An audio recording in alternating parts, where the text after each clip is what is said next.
This channel does not promote any violent, harmful, or illegal activities. All content provided by this channel is meant for an educational purpose only. MDH chana masala এখন ছোলা হোক বা বরবটি দানা, সাদা চানা হোক বা কালো, সব রান্নাই হবে অসাধারণ। এই মুহূর্তের সবথেকে বড় খবরের দিকে নজর রাখতে হচ্ছে। মুর্শিদাবাদে ওয়াকফ অশান্তি নিয়ে স্বরাষ্ট্র মন্ত্রককে কড়া রিপোর্ট রাজ্যপালের। মুর্শিদাবাদে ওয়াকফ অশান্তি নিয়ে স্বরাষ্ট্র মন্ত্রককে কড়া রিপোর্ট রাজ্যপালের। পরিস্থিতি খারাপের দিকে গেলে রাষ্ট্রপতি শাসনের সুপারিশ। বড় খবর, পূর্ব পরিকল্পিত হামলা, স্থানীয় পুলিশ প্রশাসনের ব্যর্থতার উল্লেখ করা রিপোর্ট রাজ্যপালের। ডিটেইল নেব, দীক্ষা ভূঁইয়া টেলিফোনে আমাদের সঙ্গে রয়েছেন, আমাদের সহকর্মী দীক্ষা।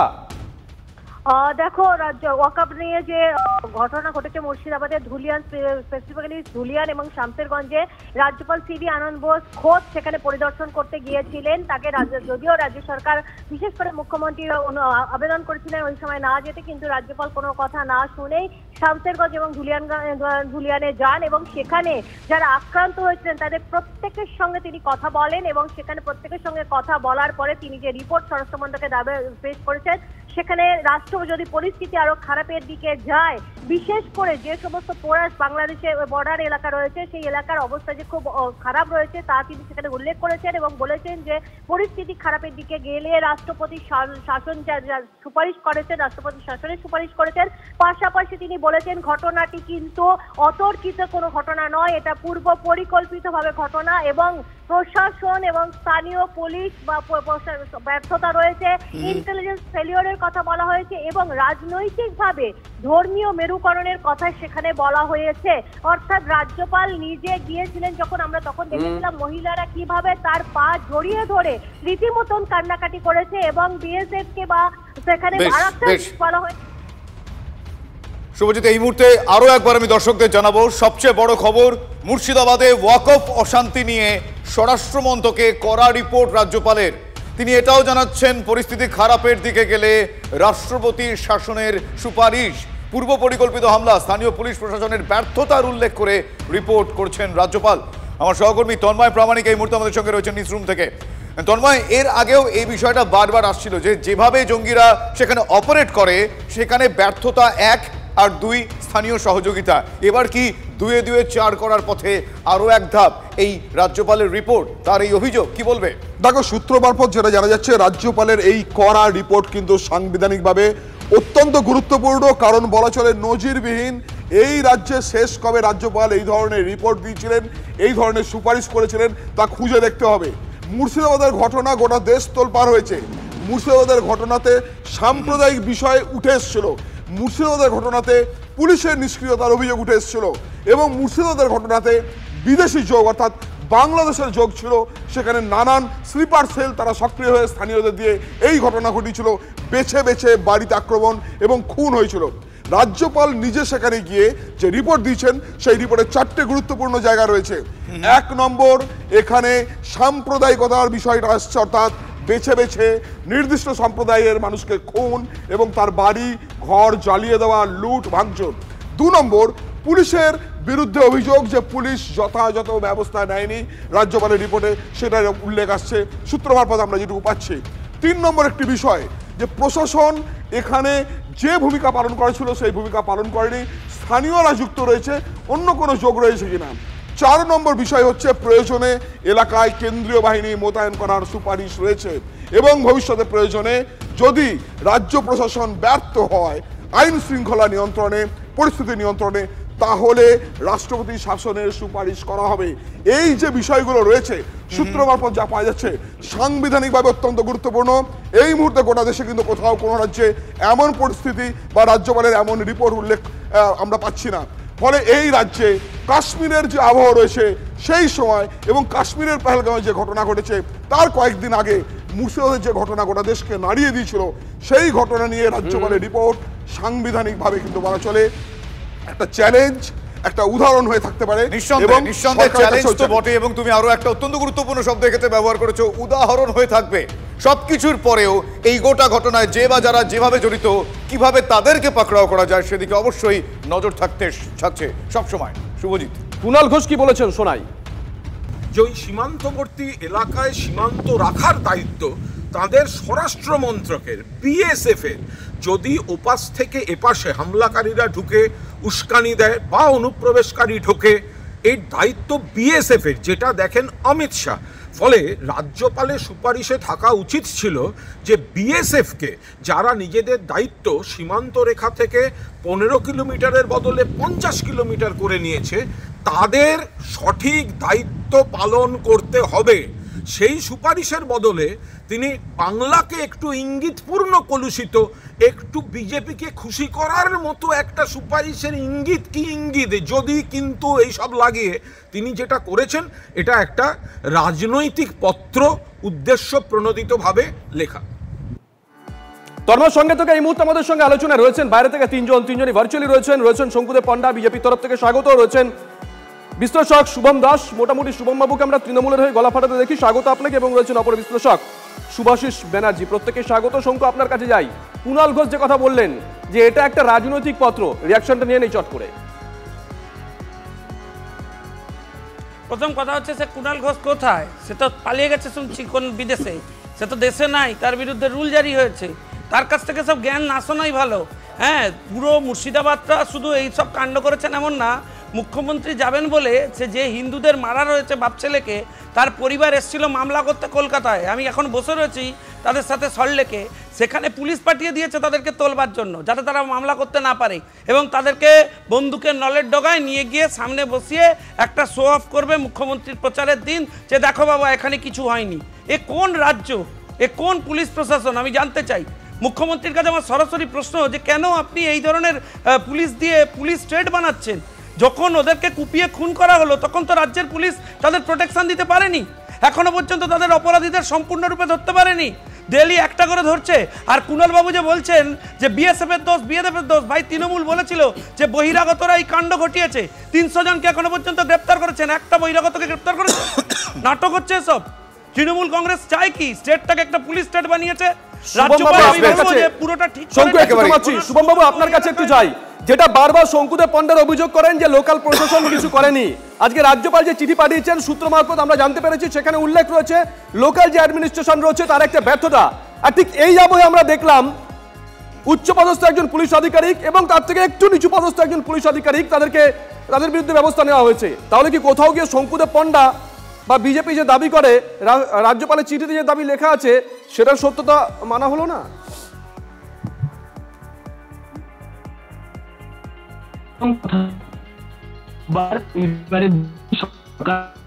কয়েকজন মিলে বেরিয়ে একটু যান্ত্রিক গোলযোগ হচ্ছে। আপনার কথা স্পষ্টভাবে শোনা যাচ্ছে না। আপনি নেটওয়ার্কটা, কোনো কারণে নেটওয়ার্কের সমস্যা বোধহয় হয়েছে। আমি আপনার কাছে আসবো, শুভজিৎ আমার সহকর্মীও রয়েছেন আমাদের সঙ্গে, কিন্তু এই মুহূর্তে রাজনৈতিক বিশ্লেষক শুভাশিস ব্যানার্জি রয়েছেন। শুভাশিস বাবু, এখনো পর্যন্ত কোনো ঘটনাকে কেন্দ্র করে, সে কাশ্মীর হোক বা মুর্শিদাবাদ হোক, যেভাবে রাজনৈতিক তরজা প্রকট হয়ে ওঠে সেই অনুযায়ী সেই ঘটনাগুলো থামানোর তোড়জোড় অনেকটা সেকেন্ডারি হয়ে যায়। সাধারণ মানুষের বারবার এই বিষয়টা মনে হচ্ছে বলে তাদের বিরক্তি দিনের পর দিন বাড়ছে।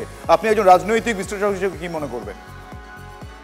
দেখুন, কিছু আন্তর্জাতিক ঘটনা আছে যেটা সামরিক প্রশাসনের আন্ডারে থাকাটাই বেটার, আর কিছু ঘটনা আছে যেটা পলিটিসাইজেশনটা ন্যাচারাল পার্সপেক্টিভ। কিন্তু আত্মঘাতী শব্দটা ব্যবহার করলেন, আমি মিস করলাম। আত্মঘাতী বললেন? পার্সপেক্টিভ বললাম, পার্সপেক্টিভ। ঠিক আছে, যখন দুটো এই জিনিস মিশ্রণ ঘটে, বা আমরা যেটাকে বলি ডিপ্লোম্যাটিক অসমোসিস, মানে দুটো লেয়ার যখন মিশ্রণ হতে শুরু করে তখনই গন্ডগোলটা হতে শুরু করে। দেখুন, পলিটিক্সের মতো চলবে, তার একটা নিজস্ব ভাবধারা আছে, তার একটা নিজস্ব দর্শন আছে, কিন্তু ন্যাশনাল সিকিউরিটি অ্যাসপেক্ট গুলো এমন টেকনিক্যাল একটা বিষয়, সেখানে যদি কোনো রাজনীতিকরণ হতে শুরু করে বা সেখানে যদি কোনো রাজনৈতিক প্রতিচ্ছবি তৈরি হতে শুরু করে দিনের পর দিন, সেটা কিন্তু দেশ, দশ, রাষ্ট্র বা কোনো রাজনৈতিক দলের পক্ষে কোনো একটা ভালো ডিরেকশন নয়।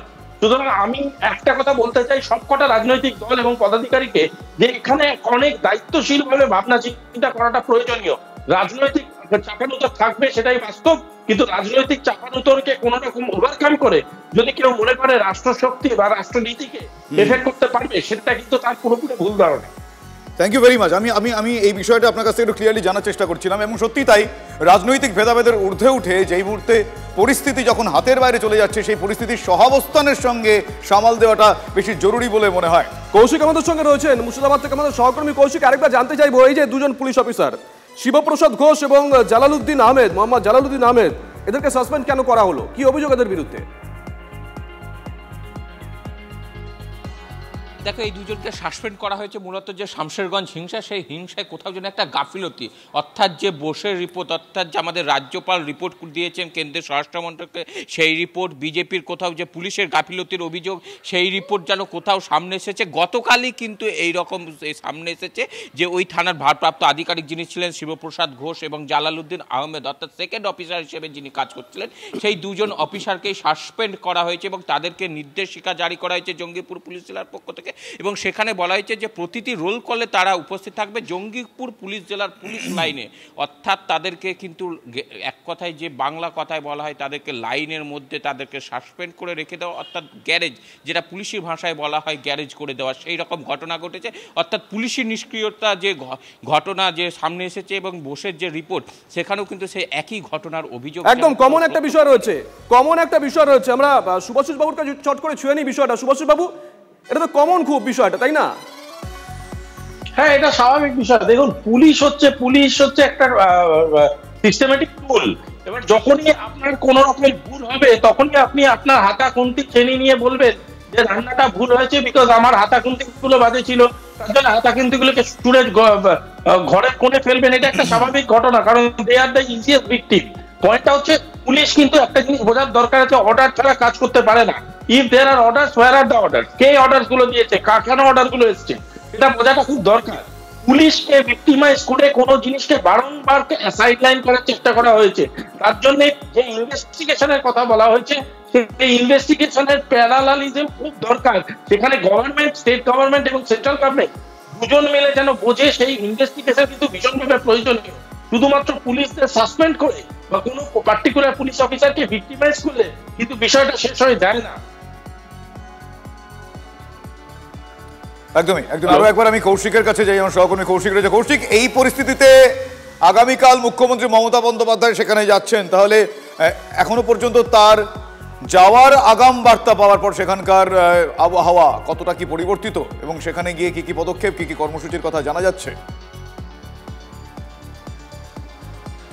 দেখো, মুখ্যমন্ত্রী আগামীকাল বিকেলে মুর্শিদাবাদে এসে পৌঁছাবে, সেখানে সার্কিট হাউসে উঠবেন। এরপর মঙ্গলবার তিনি শামশেরগঞ্জে হিংসা কবলিত এলাকায় প্রথমে যাওয়ার কথা রয়েছে, এরপর একটি প্রশাসনিক বৈঠক করার কথা রয়েছে সুতিতে। তবে যে ঘটনা সামনে এলো তার আগে যে রিপোর্ট, সেখানে যেমন একটা চাঞ্চল্য রয়েছে, তবে হিংসা কবলিত এলাকার মানুষজনের কথা বলার পাশাপাশি তিনি কিন্তু জাফরাবাদে মৃতের পরিবারের কাছেও যাওয়ার কথা ছিল। কিন্তু যে পরিস্থিতি আজকে, কিন্তু জাফরাবাদের যারা পরিবারে তাদের কলকাতায় যে হেনস্থা, পুলিশি হেনস্থার একটা অভিযোগ উঠেছে, এবং এর পাশাপাশি কিন্তু সেই যে হিংসা কবলিত এলাকায়, সেই সব এলাকায় কিন্তু যেসব ঘটনা ঘটেছিল সেগুলোকে কিন্তু দ্রুত মেরামতির কাজ করা হচ্ছে, যাতে মুখ্যমন্ত্রী এসে স্বয়ং দেখতে পান যে সেখানে। ধন্যবাদ কৌশিক। এই মুহূর্তে আমাদের সঙ্গে রয়েছেন আইনজীবী অর্ক নাগ। অর্ক, নিশ্চয়ই খবরটা আপনি ইতিমধ্যেই জেনে গেছেন। রাজ্যপাল ওই চিঠিতে উল্লেখ করেছেন স্থানীয় পুলিশ প্রশাসনের ব্যর্থতা।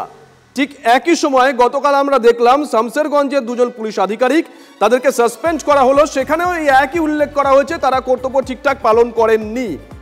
দুটো তো একই বিষয়, কমন হয়ে যাচ্ছে। দেখুন, আমি রাজ্যপালের দেওয়া চিঠি পড়ার এখনো সুযোগ পাইনি, খবরের থেকেই জেনেছি। তাতে যা বুঝলাম, তাতে উনি বোধহয় মুর্শিদাবাদের জন্য রাষ্ট্রপতি শাসন চেয়েছেন, এরকমই একটি বক্তব্য উঠে আসছে। এবং আমি জানি না এটা কোন আইনে, কোন সংবিধানে এটা সম্ভব। আমার মনে হয় অর্ক, আমরা যে খবর পেয়েছি, আরেকটু স্পষ্ট করে দেই, পরিস্থিতি খারাপের দিকে গেলে রাষ্ট্রপতি শাসনের সুপারিশ, খারাপের দিকে গেলে। দেখো শুভজিৎ, আমি যতদূর বুঝি সেটা হচ্ছে রাষ্ট্রপতি শাসন থেকে রাজ্যের জন্য হয়, কোন জেলার জন্য হয় না। আসলে রাজ্যপাল নিয়োগে শিক্ষাগত মানদণ্ডটা আমার মনে হয় সংবিধানে এখন ঢোকানোর সময় হয়ে গেছে। শিক্ষাগত মানদণ্ড না থাকলে কাউকে যদি রাজ্যপাল পদে নিয়োগ করা হয়, তাহলে তো তার পক্ষে অসুবিধে না, বুঝো। একটা সংবিধানের পরিকাঠামো বোঝা, সংবিধানের পরিকাঠামো বুঝে তাতে রিয়াক্ট করা, অ্যাক্ট করা, সংবিধানের মধ্যে থেকে কাজকর্ম করা, এটার জন্য যে ন্যূনতম শিক্ষাগত যোগ্যতা দরকার, সেটা যদি আমরা মাথায় না রাখি, তাহলে এরকম ঘটনা, এরকম সমস্যা বারবার আসবে। এবং আমার মনে হয় সংবিধানের পাঠ যে জানে না তাকে যদি রাজ্যপালের আসনে বসানো হয় এটা সঠিক হবে না। এবং আমার মনে হয় এখন সময় এসে গেছে যে সংবিধানে একটি অ্যামেন্ডমেন্ট করে রাজ্যপাল হওয়ার জন্য ন্যূনতম একাডেমিক কোয়ালিফিকেশনটাকে ভিতরে মানে ইনসার্ট করার সময় এসে গেছে। তা না হলে এরকম গন্ডগোল, এরকম বোকামি, এরকম মানে কি বলবো সান্টামান্টা জোকস বারবার রাজভবন থেকে বেরোবে এবং সেটাতে পশ্চিমবঙ্গের রাজভবন, যেটি একটি অত্যন্ত ঐতিহ্যবান রাজভবন। সঙ্গে থেকে আসবো তোমার কাছে। এই মুহূর্তে আমাদের সঙ্গে রয়েছেন প্রাক্তন সাংসদ অধীর চৌধুরী। অধীর বাবু, নিশ্চয়ই আপনি শুনেছেন খবরটা, আপনার রিয়াকশনটা একটু নিয়ে নেই। দেখুন, এগুলো সব গালগপ্প হচ্ছে। 356 জারি করার মতো কোনো পরিস্থিতি নেই। কনস্টিটিউশনাল অথরিটি ভেঙে পড়েনি এখানটায়। রাজ্যপাল বলতে চাইছে এখানে 355 এর কথা বলতে পারতো, আমার মনে হয়, আমি যতটুকু বুঝি আর কি। রাজ্যপাল সবই বোঝেন যে 356 এইভাবে হয় না, তবুও তিনি বলছেন কাউকে খাতির করার জন্য, খুশি করার জন্য। এগুলো করে কোনো লাভ হয় বলে আমি বিশ্বাস করি না। মানে গিমিক বলছেন আপনি এটাকে? কেটে গেল শঙ্কু। কংগ্রেসের তরফ থেকে বলছেন অধীর চৌধুরী 356 জারি করার মতন বিষয়টা এখনো নেই। উনি মনে করেন না যে পুরোপুরি ভেঙে পড়েছে আইনের শাসন। দেখুন অধীর দাকে এখন বিজেপির বিরোধিতা করতে হবে, তাই উনি রাজনীতি করছেন, সেটা আলাদা ব্যাপার। না হলে অধীর দা কী কারণে রাজনৈতিকভাবে হেরেছেন, অধীর দা কেন বলেছিলেন যে অবিলম্বে মুর্শিদাবাদ নিয়ে সিরিয়াস না হলে রাজ্য সরকার এটা যে কোনো দিন বাংলাদেশে চলে যাবে, সেই বক্তব্যের ব্যাখ্যা তাহলে অধীর দার দেওয়া উচিত। আমার বক্তব্য খুব স্পষ্ট। আমি অর্ক নাগ যেহেতু মাননীয় রাজ্যপালের শিক্ষাগত যোগ্যতা নিয়ে প্রশ্ন তুলে দিল, তাই আমি অর্ককে বলবো যে কেন্দ্র সরকার চাইলে একাধিক জায়গায় বিশেষ নিয়ন্ত্রণ আইন জারি করতে পারে।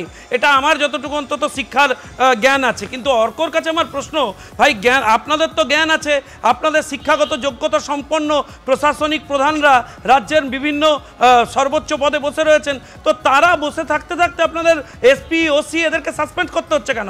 আসলে এদেরকে সাসপেন্ড করতে হচ্ছে, মুখ্যমন্ত্রী 3 দিন পরে যাবেন। আগামীকাল যে খুন হয়েছে আমাদের 2 হিন্দু বাবা এবং ছেলে, তাদের পরিবারের লোকজন কলকাতা হাইকোর্টে মামলা করবে। কালকে কলকাতা হাইকোর্টে উত্তর দিতে পারবে না রাজ্য সরকার, এতদিন পর্যন্ত তারা কোনো ব্যবস্থা নেননি। তাই আজকে দুটো সাসপেন্ড করে মুখ বাঁচানোর চেষ্টা, গ্যারেজে নিয়ে এসছেন মানে, পুলিশ লাইনে বসিয়ে রেখেছেন মানে, এখনো পর্যন্ত ওদেরকে গ্রেপ্তার করা উচিত। এই সমস্ত ঘটনায় ওখানকার প্রশাসনিক সরাসরি অপদার্থতা নয়, ওদের ইনভলভমেন্ট আছে বলে আজকে এই অবস্থা তৈরি হয়েছে। আমি বলবো যে মুর্শিদাবাদে আজকে এই পরিস্থিতির জন্য রাজ্য পুলিশ সরাসরি দায়ী। আপনি ভাবুন, মুখ্যমন্ত্রী যাবেন বলে সেই পরিবারের লোকজনকে ওখানে আটকে রেখে দিয়েছে 300 পুলিশ দিয়ে। তার মহিলারা কলকাতা শহরে এসছে, সল্টলেকে ছিল, তারা যাবে কালকে হাইকোর্টে মামলা করতে, তাই তাদের ওঠাতে অ্যারেস্ট করতে পুলিশ পাঠিয়ে দিয়েছে, দরজা ভাঙছে শাবল দিয়ে। আমি বলতে চাইছি এটা প্রশাসন চলছে, কোন শিক্ষা এটা শেখায়? রাজ্যের কোন শিক্ষা? শঙ্কু, আপনার কথা এবং অর্কর কথা দুজনের কথা নিয়ে একটু সুভাষিস বাবুর কাছে যাব। সুভাষিস বাবু, অর্কনাগ যে কথাটা বললো, এটা সত্যি সংবিধানে এরকম কোনো উল্লেখ নেই যে একটা নির্দিষ্ট জায়গায় নির্দিষ্ট জেলায় সেখানে 356 জারি করা যেতে পারে। এটা করতে হলে গোটা রাজ্যেই করতে হবে। এক, আবার শঙ্কুদেব পণ্ড যে কথা বললেন যে লোকাল কোনো একটা জায়গায় কোনো যদি ডিস্টার্ব হয় তাহলে সেক্ষেত্রে ওখানে একটা আলাদা করে নিয়ম জারি করা যেতে পারে, সম্ভবত উপদ্রুত অঞ্চলের জন্য যে আইনগুলো কার্যকর হয়ে থাকে। আপনার কাছ থেকে দুটো বিষয় একটু ডিটেল জানতে চাইবো। দেখো, আমার প্রথম একটা কথা মনে হচ্ছে যে উনি কি শুধুমাত্র একটা চিঠি দিয়েছেন না এর সাথে কোনো ডিটেল রিপোর্ট দিয়েছে, এটা আমার একটু জানার খুব দরকার আছে। কারণ 355 অ্যাজ এ প্রিলুড টু 356 যদি কেউ দেয়, তাহলে 355 জাস্টিফাই করে তাকে একটা রিপোর্ট দিতে হবে, এবং সেই রিপোর্টে শুধুমাত্র অ্যাডমিনিস্ট্রেটিভ ক্ষয়ক্ষতি দেখালে চলবে না বা অ্যাডমিনিস্ট্রেটিভ ফেলিয়ার দেখালে চলবে না, সেখানে ডিটেল ইনভলভমেন্ট রিপোর্ট থাকে। সেই রিপোর্টের পরে 356 এর প্রিলুড হিসাবে সেটাকে ইউজ করা হয়, তারপরে 356 এর অ্যালাইনমেন্ট স্টার্ট হয়। পয়েন্টটা হচ্ছে, দেখুন, যদি একটা চিঠির মধ্যে দিয়ে কেউ রাষ্ট্রপতি শাসন চেয়ে থাকেন রাজ্যপাল, সেটা তিনি তাই চাইতেই পারে তার ব্যক্তিগত কেয়ারের থেকে, কিন্তু সেটা খুব একটা জাস্টিফাইড বা সেটা খুব একটা মানে পজিটিভ স্ট্যান্ড হয়ে উঠবে বলে আমার মনে হয় না ব্যক্তিগতভাবে। আর দ্বিতীয় জিনিস, একটা কথা বোঝার দরকার আছে যে যেই রকম ভাবে ক্লিনিং প্রসিডিওর চলছে মুর্শিদাবাদে, সুতরাং এটা ধরে নেওয়াই যায় যে ওখানে কিছু একটা অ্যাডমিনিস্ট্রেটিভ ফেলিয়ার এতটাই হয়েছিল, এই অ্যাডমিনিস্ট্রেটিভ ফেলিয়ারটাকে ক্লিন করাটা প্রয়োজন আছে। কারণ মুখ্যমন্ত্রী পর্যন্ত পুরো জিনিসটার ভিজিবিলিটি ক্লিয়ারলি পাক, সেটাও হয়তো এক স্তরের মানুষ চান না। সুতরাং এই দুটো বিষয় সম্বন্ধে আমার মনে হয় ক্লিয়ার রিপোর্ট দরকার কেন্দ্র সরকারকে দেওয়া রাজ্যপালের তরফ থেকে, যদি সত্যি রাজ্যপাল কিছু ধরনের ইনিশিয়েশন চান, এবং সেই ক্লিয়ার রিপোর্টের প্রতিটা আর্টিকেল, প্রতিটা ইনসিডেন্টের ব্যাকআপ কেন ঘটেছে, কিভাবে ঘটেছে, তাতে কে কে ইনভলভ। একেবারে সুভাষী বাবু, আমি আপনাকে আপাতত একটু থামাচ্ছি, তার কারণ কিছুক্ষণ আগে কথা হচ্ছিল শুভম দাসের সঙ্গে। শুভমের সঙ্গে আরো একবার যোগাযোগ করা সম্ভব হয়েছে। শুভম, আপনি তখন বলছিলেন, আপনার রিয়াকশন আমি আরো একবার জানতে চাইবো, এই বিষয়টা আপনারা কিভাবে দেখছেন? দেখুন, প্রথম কথা, রাজ্যপালের বুকে ব্যথা। হ্যাঁ, উনি বর্তমানেও চিকিৎসাধীন অবস্থায় বোধহয় সদ্য ছাড়া পেয়েছে। এরকম একজন মানুষকে দিয়ে এইরকম সময়েও বিজেপি যেরকম নক্কারজনক রাজনীতি করছে, আসলে এই যে আদতে যে রিপোর্ট বা এই যে চিঠি, যেটা কথা আপনারা বলুন না, আরে শঙ্কুদা তুমি যখন বলেছো আমি তখন বলিনি, আরে শঙ্কুদা মাটন মাননীয় রাজ্যপাল তিনি অসুস্থ, তোমার তো তখন হাওয়া হয়ে গেছে। শঙ্কু, এক মিনিট, শঙ্কু, আমি এই বিষয়টা ওনার কাছে জানতে চাইছিলাম। উনি রাজ্যপালের বুকে ব্যথার কথা বললেন, কিন্তু গোটা দেশবাসীর এই ধরনের ঘটনায় মাথা ব্যথা, সেইটা নিয়ে তারা কি বলছেন? শঙ্কু, এক মিনিট, ওনাকে একটু বলতে দিন প্লিজ। আপনি বলুন, আপনি রাজ্যপালের বুকে ব্যথার কথা বললেন, কিন্তু ওনার আমাদের প্রত্যেকের মাথা ব্যথাও রয়েছে বিষয়, সেইটা একবার প্লিজ ইন্ডিকেট করুন। সার্কাস্টিক্যালি বলবেন না প্লিজ। আপনি বলেননি আমার দৃঢ় বিশ্বাস, কিন্তু এরকম যেন সাউন্ড না করে প্লিজ। আমি আপনাকে বলছি এই যে বিষয়ে যে রিপোর্টই পাঠানো হয়েছে বা যে রকম চিঠি পাঠানো হয়েছে, সেই পুরো বিষয়টা একটা রাজনৈতিক কোন কারণের পেছনে রয়েছে। কি কারণ? যে কারণের জন্য যখন এই ঘটনা ঘটেছে, যে সময় ওখানে, আমি বলছি যেই জন্য আপনি দেখবেন সেইখানে যখন আইন শৃঙ্খলার পরিস্থিতিতে কোন রকম কোন একটা ঘটনা ঘটে গেছে, যে ঘটনা কোনোভাবেই মেনে নেওয়া যায় না, কাঙ্ক্ষিত নয়, দুঃখিত। আপনার রাজনৈতিক কারণ বলে সবসময় সেকেন্ডারি করে দিতে চান কেন? আমি সবাইকেই বলছি। না, তার কারণ তো এইটাই, তার কারণ ওই জায়গায় দাঁড়িয়ে থেকে আপনি দেখেছেন যখন কমিশন এসেছে, কিন্তু এই জায়গায় দাঁড়িয়ে। আচ্ছা, একটু আপনাকে থামাচ্ছি। এই মুহূর্তে আমাদের সঙ্গে রয়েছেন তন্ময় ঘোষ, তৃণমূল মুখপাত্র। তন্ময় বাবু, নিশ্চয়ই আপনাদের পার্টির তরফ থেকে রিয়াকশন দেওয়ার সময় এসে গেছে। পার্টি কি রিয়াকশন দিচ্ছে? দেখুন, প্রথম কথা হচ্ছে এই ঘটনাতে মাননীয় রাজ্যপাল যে রেকমেন্ডেশন দিয়েছেন, এখনই আপনাদের সংবাদ মাধ্যমে আমরা দেখলাম, এটা অত্যন্ত দুঃখজনক যে তিনি এইরকম রাজনৈতিক একটা মোটিভ নিয়ে এরকম একটা রিপোর্ট দিয়েছেন। তিনি তো ওখানে গেছিলেন, তিনি দেখেছেন।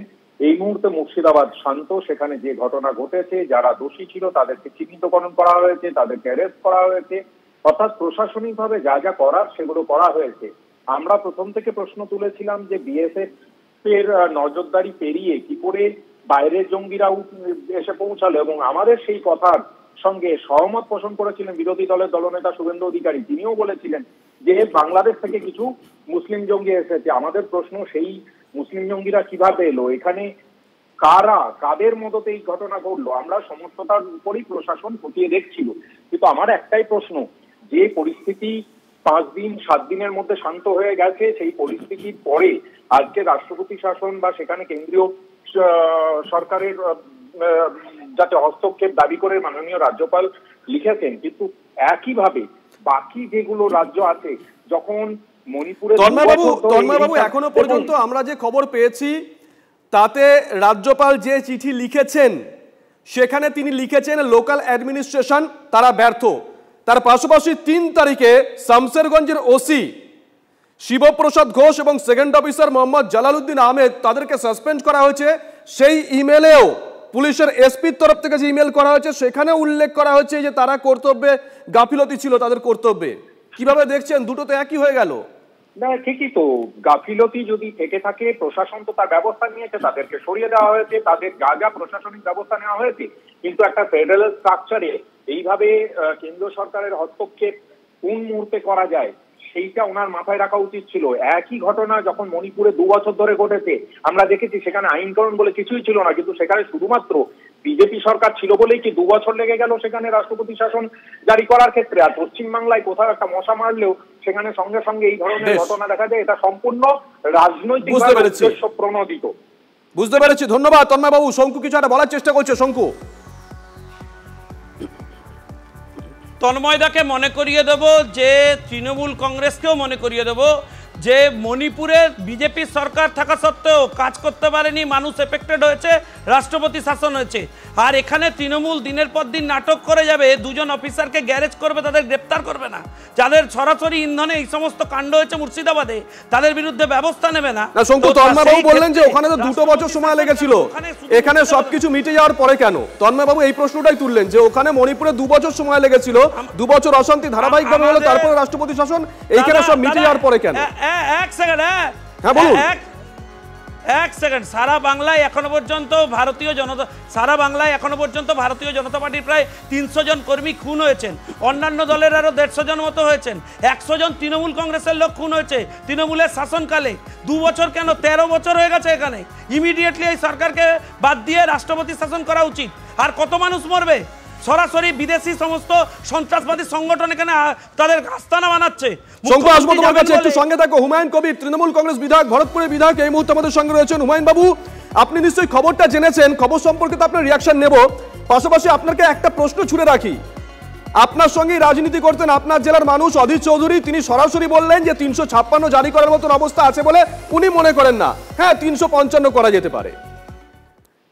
দেখুন, রাজনৈতিক উদ্দেশ্যে মাননীয় গভর্নর যদি আইন শৃঙ্খলার অবনতি দেখিয়ে তিনি যদি 356 চেয়ে থাকেন, তো আমার মনে হয় এটা রাজনৈতিক উদ্দেশ্যে প্রণোদিত।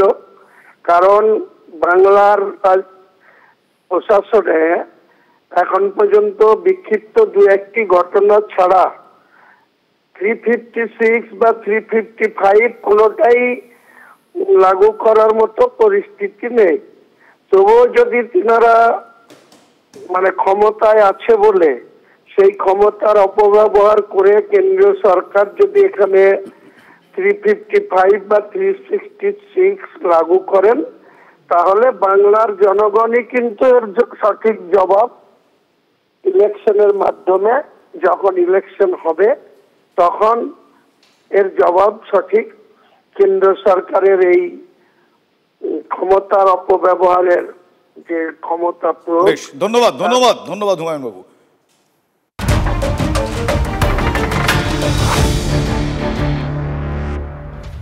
এই মুহূর্তে আরো একটা বিগ ব্রেকিং, এই মুহূর্তে আরো একটা অন্যতম গুরুত্বপূর্ণ আপডেট। 26,000 চাকরি বাতিল মামলার রায় এবার পুনর্বিবেচনার আর্জি রাজ্য এবং এসএসসির। 8ই মে মামলার শুনানির সম্ভাবনা রয়েছে। চাকরি বাতিলের 1 মাসের মাথায় রায় পুনর্বিবেচনার আর্জি জানালো রাজ্য। এর আগে রায় পরিবর্তনের আর্জি জানিয়েছিল এসএসসি। আপডেট রয়েছে আমার সহকর্মী শ্রাবন্তী সাহার কাছে। শ্রাবন্তী, মডিফিকেশনের আর্জি জানানো হয়েছিল এবং সেই মডিফিকেশন অনুযায়ী যারা চাকরি হারা হয়েছিলেন তাদেরকে বেশ কিছুদিন চাকরি করার অনুমতিও দিয়েছিল শীর্ষ আদালত। যদিও ফের নতুন করে পুনর্বিবেচনার আর্জি জানিয়েছে এবং এর আগেরটা মিসলেনিয়াস অ্যাপ্লিকেশন ছিল, এবার কিন্তু রাজ্য পুনর্বিবেচনার আর্জি নিয়ে দ্বারস্থ হয়েছে। অর্থাৎ রাজ্য সরকার এবং এসএসসি উভয় শীর্ষ আদালতের কাছে গেছে যে গোটা রায় পুনর্বিবেচনা হোক। এই নিয়ে আইনজীবীরা প্রশ্ন তুলেছেন যে তাহলে কি আদতে সময় নষ্ট করার জন্যই ফের এই নতুন করে আর্জি? শুভজিৎ, বেশ ধন্যবাদ শ্রাবন্তী। বাহ, এবার রয়েছে স্বাদ। হ্যাঁ, অপূর্ব স্বাদ। এমডিএচ এর চাঙ্কি চাট মশলা, জীবনে আসল স্বাদ জাগলো। আসল মশলা, এমডিএচ।